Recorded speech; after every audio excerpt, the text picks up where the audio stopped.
विधानसभेच्या निवडणुकीच्या वेळी हा शब्द दिला होता, आम्ही कर्जमाफी करू. खरं म्हणजे आम्ही 2029 पर्यंत थांबू शकलो असतो, कारण सगळ्या निवडणुका जिंकलो आहोत आम्ही. आणि 36 लाख शेतकऱ्यांवर अन्याय होईल. विधान पूर्णपणे चुकीचं आहे. 2 लाखापेक्षा जास्तही ज्यांची थकबाकी आहे त्यांनाही 2 लाखापर्यंत देतोय. ते 2 लाखाच्या वर असेल तरी त्याला आपण ती कर्जमाफी देणार आहोत.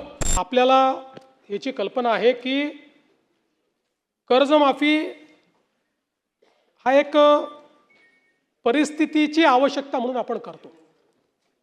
कुठल्याही कर्जमाफीने शेतकरी कधी श्रीमंत झाला नाही, तो होऊ शकत नाही. पण त्यावेळी शेतकऱ्याला क्रेडिटवर्दी बनवायचं, जेणेकरून त्याला सावकाराकडे जावं लागणार नाही, हे एक महत्त्वाचं उद्दिष्ट आपल्या कर्जमाफीचं असतं. आणि मी पुन्हा एकदा सांगतो की आम्ही विधानसभेच्या निवडणुकीच्या वेळी हा शब्द दिला होता, आम्ही कर्जमाफी करू. खरं म्हणजे आम्ही 2029 पर्यंत थांबू शकलो असतो, कारण सगळ्या निवडणुका जिंकलो आहोत आम्ही. कुठल्या निवडणुका बाकी नाही आहेत. पण आम्ही तसं केलं नाही. आम्ही ठरवलं की शेतकरी अडचणीत असेल तर त्याला कर्जमाफी दिली पाहिजे. आणि कर्जमाफीचा निर्णय आपल्या सरकारने केला. आता याच्यामध्ये आपण काय काय केलं तर कर्जमाफी असेल, एकवेळ समझोता असेल, प्रोत्साहनपर लाभ असेल.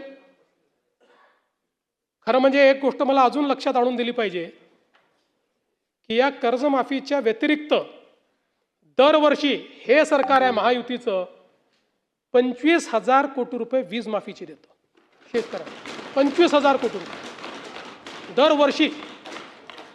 हे पैसे भरावे लागतात, हे माफ नाही होत. हे भरावे लागतात दरवर्षी. पहिल्या वर्षी 20,000 कोटी, 22,000 कोटी, 25,000 कोटी हे पैसे आपण भरतो. आणि एकूण जर आपण कृषी विभागाचा आजचा आउटले बघितला, सगळं मिळून वेगवेगळ्या योजना आणि देणाऱ्या सबसिडी, तर तो 95,000 कोटी रुपयाचा आहे. 95,000 कोटी रुपये. आणि हा कर्जमाफीचा निर्णय आपण घेतला. आपण राष्ट्रीयकृत बँका, व्यापारी बँका, खाजगी बँका, जिल्हा मध्यवर्ती सहकारी बँक सगळ्यांची बैठक घेतली. आणि या ठिकाणी त्याच्या आधारावर सगळा डेटा घेतला. आणि त्यानंतर मिळालेल्या माहितीच्या आधारावर पुण्यश्लोक अहिल्यादेवी होळकर शेतकरी कर्जमुक्ती योजना आपण तयार केली.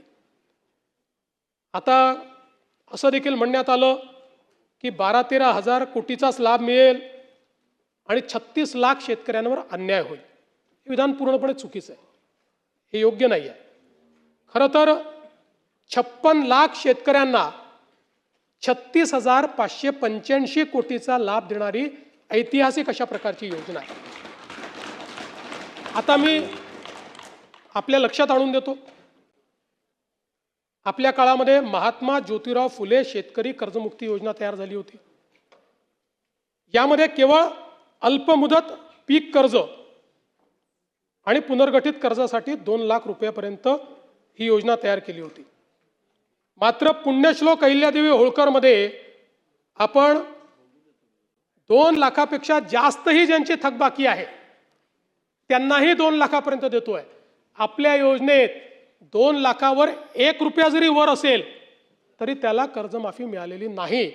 इथे 2 लाखाच्या वर असेल तरी त्याला आपण ती कर्जमाफी देणार आहोत. आणि आपण जर बघितलं तर महात्मा ज्योतिराव फुले शेतकरी कर्जमाफी योजना जी आहे याच्यामध्ये 32 लाख शेतकऱ्यांना त्या ठिकाणी लाभ मिळाला होता. त्यापैकी बहुतांश शेतकऱ्यांनी पुन्हा कर्ज भरलेलं आहे, काही शेतकऱ्यांनी भरलेलं नाही.